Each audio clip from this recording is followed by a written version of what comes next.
The poem by Phil the Poet called Take a Look Inside.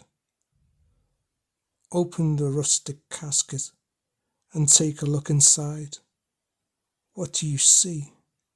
The fragments of man's pride, covered in dirt and fragrance of death's cologne, where the worms feast and the soul does moan.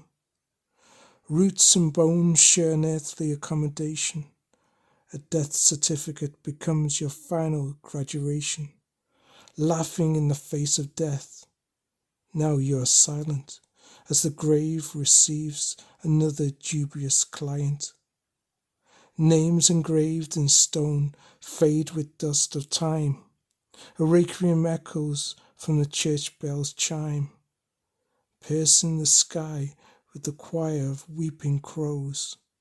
Beyond the horizon, the river of life still flows.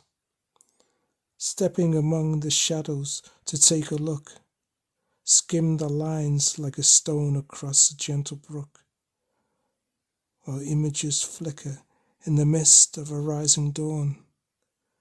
These stories were told before you were born. End poem.